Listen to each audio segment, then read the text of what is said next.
The McDonald's Monopoly game was one of the most successful marketing campaigns in fast food history.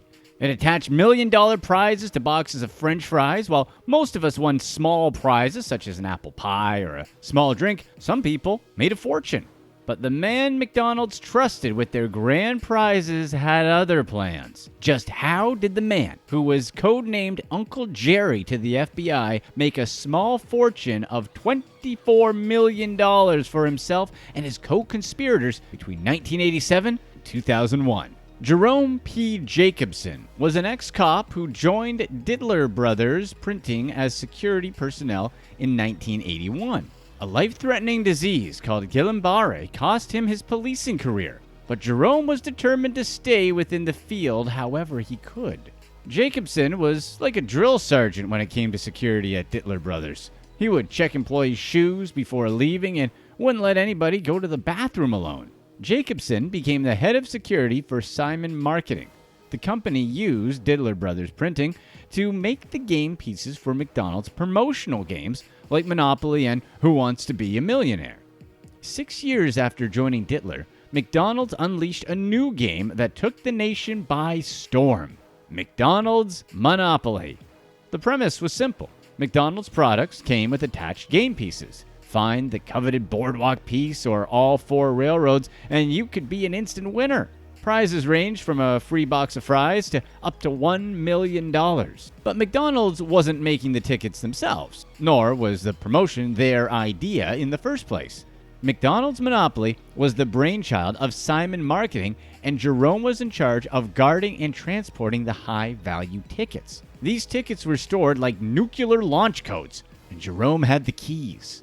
You know in the movies when 2 people have to turn their keys simultaneously to open the 6-inch thick bulletproof door? That's where the tickets were held.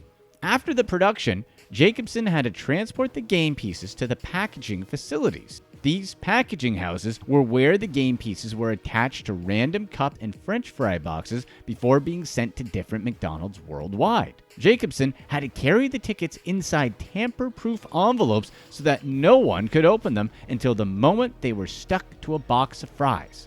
While Jacobson was doing his duty and supervising others, another person kept an eye on him. An independent female auditor followed Jacobson wherever he went. The auditor kept a sharp eye on each step Jacobson took to make sure he didn't do anything crazy or alter the game pieces in any way. It's not that Simon Marketing didn't trust Jacobson. You can think of this independent auditor as a method of checks and balances. It was a computer program's job to pick where the winning tickets would be sent randomly. One day, the computer chose a McDonald's in Canada to receive the $1 million ticket. Corporate called down and ordered the program to be rerun until the winner popped up somewhere in the United States. Jacobson saw this and thought, the game is already rigged, so why don't I cash in? He saw this as his get-out-of-jail-free card. Jacobson kept records of the Canada conspiracy close to his chest, knowing he'd need the details if he were caught. Jerome became the Walter White of McDonald's Monopoly, with a game he already knew to be rigged and a life-threatening disease lingering in the back of his mind. The year was 1989. Jacobson was taking multiple flights all over the country, transporting winning tickets wherever he went. The auditor followed him like a shadow, and everything was going as it should. But one day, a mailing mistake changed Jerome's life forever. An extra box full of tamper-proof envelopes, the same ones used to transport the winning pieces, landed on his desk. It was at that moment that Jacobson broke bad. Now the auditor was the only obstacle in his way, but Jacobson soon discovered the one place she wouldn't follow: the airport's men's room. Jacobson entered the airport's men's room, removed the winning tickets from the envelopes, and pocketed them. He then filled the envelope with common pieces worth as much as a large fry and then resealed the envelope with his extra seals. This was the beginning of a multi-million-dollar fraud that would continue for 12 years. Jacobson was a mastermind. He knew that he could not redeem the prizes himself, as it would be evidence of his crime. He started small. He made generous offerings to family and friends at the beginning of his scam. He would sell the pieces to those close to him. He started by giving a $25,000 winning ticket to his stepbrother Marvin. Then he sold a $10,000 ticket to his butcher for $2,000. Whether it was $2,000 in cash or cold cuts, we'll never know. But Jacobson wasn't the only person ripping off the McDonald's Monopoly tickets. An employee at a Wisconsin McDonald's stole 3,000 tickets right off the spool. At the time, you could walk into McDonald's and ask for a ticket. This was so McDonald's Monopoly could not be considered a form of gambling. If you have the option to play for free, it's not gambling. There have even been documented cases of armed robberies at McDonald's for Monopoly pieces. The increase in theft forced McDonald's to change the way the game was played. Instead, cashiers would hand the game pieces out from a secure roll at the counter. The spike in theft put Jacobson's scam on hold until 1995. That year, McDonald's ramped up the scale of the contest. Monopoly pieces were slapped on everything from drink cups to hash brown bags. You could even find pieces on McDonald's ads in the magazines. Jerome's operation was still small. He dealt with family and friends and did well to keep his scam under wraps. But in true Monopoly style, greed got the better of him. Jacobson met mobster Gennaro Colombo while waiting for a plane in Atlanta. Colombo was a member of the New York Colombo crime family and became the Al Capone of the McDonald's Monopoly scam.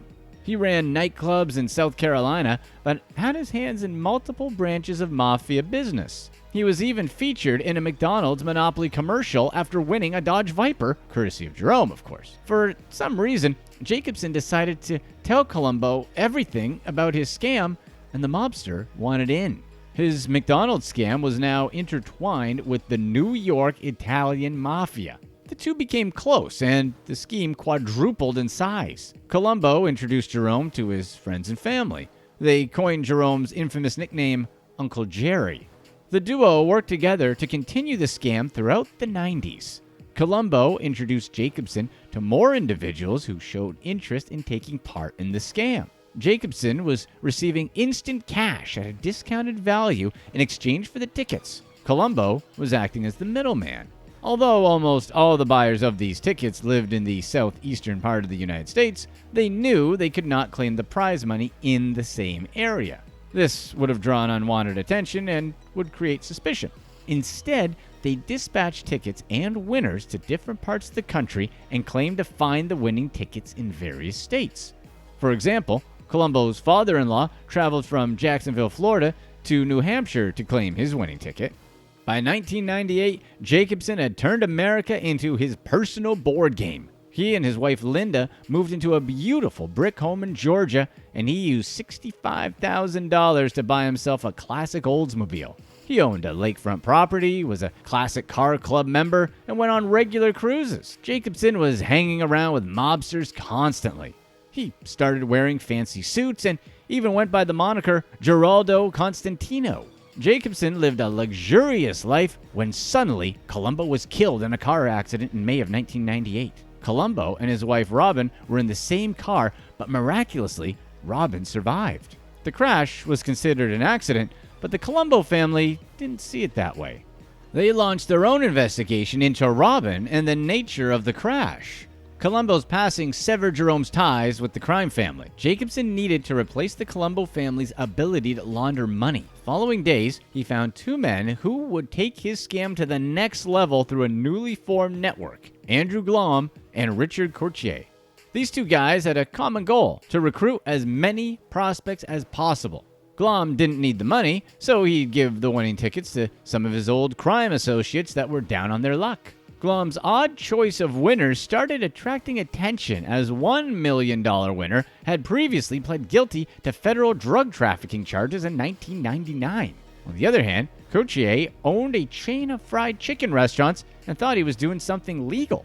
He was fooled into thinking Jerome was trying to find real winners. He was told that most people just threw away their game pieces and they were handing out prizes to drive McDonald's sales. As a restaurant owner himself, Courtier understood the concept. Jerry handed over 18-gram prize tickets to his new friends, which included almost a dozen $1 million prizes. Over the next few years, the team had won all of McDonald's top prizes. In 2000, the FBI received an anonymous tip that outlined the McDonald's Monopoly game fraud. The tip claimed that one of the million-dollar winners was illegitimate. The winner in question was Robin's father, William Fisher. The former mafia wife believes the Colombo family called in the anonymous tip as retaliation for Geronimo's death. The tip also mentioned a guy named Uncle Jerry to be the ringleader behind the whole thing. The FBI started investigating this tip. They were wiretapping and tracking the trail of Fisher's bills and electricity records. The FBI discovered that Fisher was not honest about where he found the winning ticket. The FBI found out that Fisher's primary home was in Jacksonville, Florida. However, Fisher claims he found the winning ticket in New Hampshire after living there for a year. However, there were no property or electricity records of him living in New Hampshire for even 15 minutes. After confirming Fisher lied, the FBI began investigating other past winners. They found out several winners had been lying about their home address and claiming a winning ticket. The FBI discovered that even though these winners were spread across the United States, portions of their annual checks were rerouted to Jacksonville to Uncle Jerry. The FBI designated 25 agents to work on this case, and it was named Operation Final Answer, after the McDonald's Who Wants to Be a Millionaire promotion. After tracking 20,000 phone numbers, amounting to 235 cassette tapes of recorded telephone calls, the FBI was ready to connect the dots. In the same year, Jacobson met Dwight Baker, a real estate developer and a devout member of the Mormon Church. He became one of Jacobson's closest allies. The FBI began their investigation by tapping Jacobson's phone. Additionally, they followed him to meetings and set up monitored buys to gather evidence. They were slowly closing in on Uncle Jerry. The wiretaps led the FBI to Uncle Jerry through Dwight Baker and Andrew Glom. Behind a closed-door meeting, the FBI revealed their findings to McDonald's top executives and heads of security. They revealed that the Monopoly game had been rigged for over a decade, and the mountain of evidence pointing to Uncle Jerry was undeniable. The biannual Monopoly promotion was just about to begin, and McDonald's had a decision to make: run the promotion knowing it's rigged, or cancel the promotion to prevent any further theft. Between a rock and a hard place, the FBI convinced McDonald's to run the promotion one more time. They knew they could gather the last shroud of evidence they needed to take down Uncle Jerry once and for all. McDonald's agreed, and the FBI launched a sting operation to join the final pieces of the puzzle. They executed the McSting, disguised as a McDonald's film team sent to interview the most recent winner, Michael Hoover. Hoover, who got his ticket from Andrew Glom, had no clue that the shooting crew around him was full of FBI agents. This was the final nail in the coffin. Uncle Jerry's McScam fell to McPieces. Arrests started coming left and right in the summer of 2001. The FBI arrested anybody associated with the Monopoly scam. Most importantly, they raided Jacobson's home just before dawn. A media frenzy ensued, but Jacobson had one last trick up his sleeve. At the beginning of the scam, a donation clerk at St. Jude's Children's Hospital found a $1 million Monopoly piece on their desk. An investigation at the time could not identify the mysterious donor. Of course, it was Uncle Jerry. Jerome tried to use the St. Jude donation and the Canadian scandal to lessen his sentence, but the FBI was not budging. Jacobson's assets were seized, and neighbors watched as government agents drove away with all his fancy cars. As widespread as the McDonald's Monopoly scam was, many Americans don't remember it. Why? Because court proceedings began on September 10th, 2001. The next day, the World Trade Center was attacked. In the end, 50 people total were convicted of mail fraud and money laundering.